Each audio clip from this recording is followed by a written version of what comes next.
You know that feeling when someone you trusted turns out to be a monster, but it takes forever for everyone else to see it? That's exactly what happened to Dame Judi Dench with the one man she couldn't stand, Harvey Weinstein. Hang on tight as we peel back the layers of this Hollywood bombshell that stayed buried for decades. Dame Judi Dench has always been the picture of grace on screen and off. Born in 1934 in York, England, she started her career in theater, wowing audiences with her Shakespeare roles. By the 1990s, she was ready to conquer Hollywood, but she needed the right push. That's where Harvey Weinstein entered the picture. As the head of Miramax, he spotted her talent in a British film and decided to back her big time.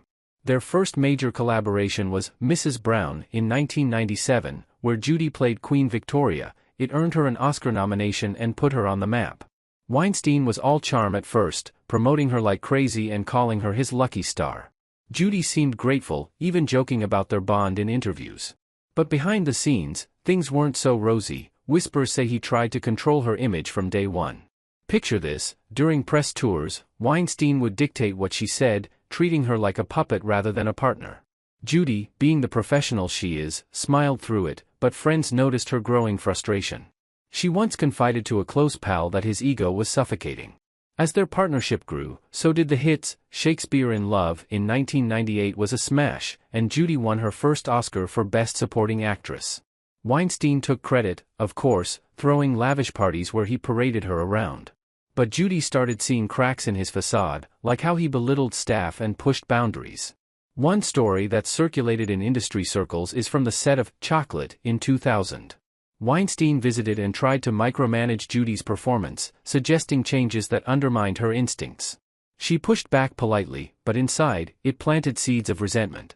Judi has always valued respect, coming from a Quaker background that emphasizes equality. Weinstein's power plays clashed with that, making her question their friendship. Yet she kept working with him on films like Iris and Philomena, racking up more nominations. The famous tattoo moment came in 2016. Judi got "JD Loves HW" inked on her bum as a birthday gift for him. It seemed playful, but some say it was her way of masking deeper issues. After all, why tattoo love for someone who disrespects you?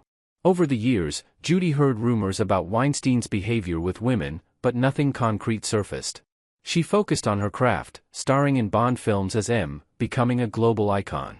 But privately, she distanced herself, turning down projects tied too closely to him.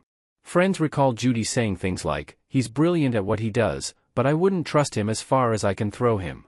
That quiet disdain built up, hidden from the public eye.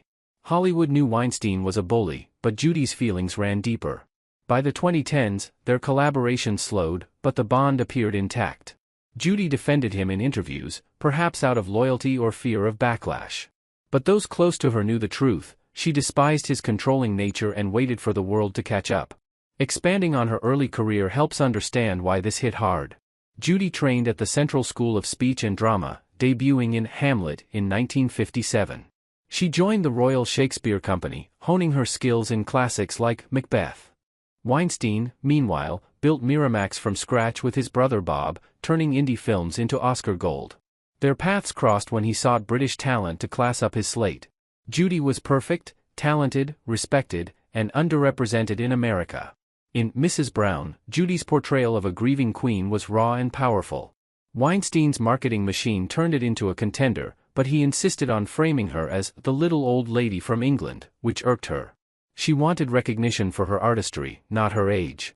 Success followed, but so did tension. During Shakespeare in Love filming, Weinstein allegedly yelled at director John Madden over budget, creating a toxic set. Judi stayed calm, but it affected her view of him as a collaborator. Her Oscar speech thanked Weinstein, but sources say it was scripted by his team. Judi ad-libbed parts to make it her own, a subtle act of rebellion.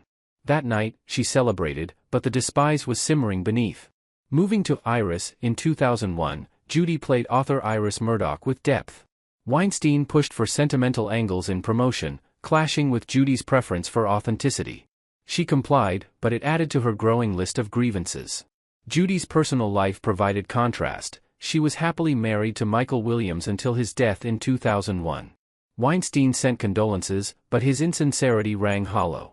Judi threw herself into work, but the emotional toll mounted. By The Shipping News, in 2001, rumors of Weinstein's temper were rampant. Judi witnessed him berate a young actress, which disgusted her. She intervened quietly, earning his ire but solidifying her stance. Despite this, they did Tulip Fever in 2017, but by then, cracks were showing. Judi limited interactions, communicating through agents.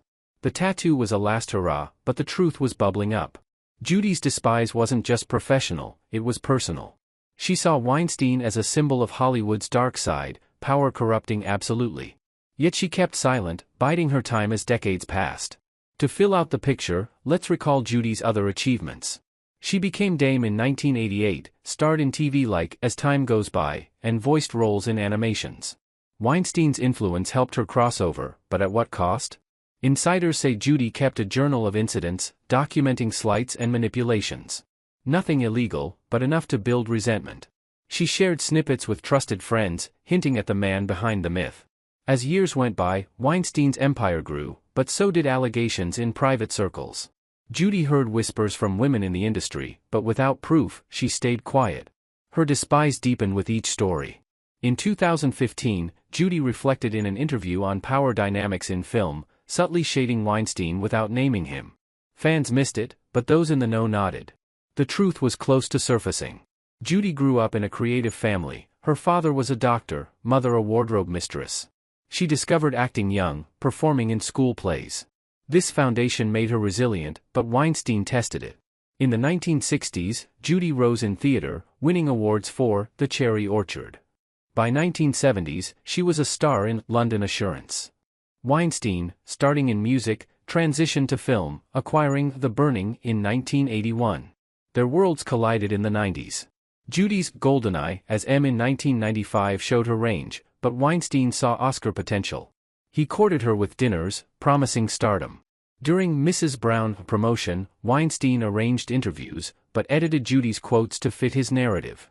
She noticed and confronted him, but he brushed it off. That was strike one. The film grossed $13 million, modest but critically acclaimed. Judi's nomination was a triumph, but Weinstein's speech at parties claiming, "I discovered her," grated on her.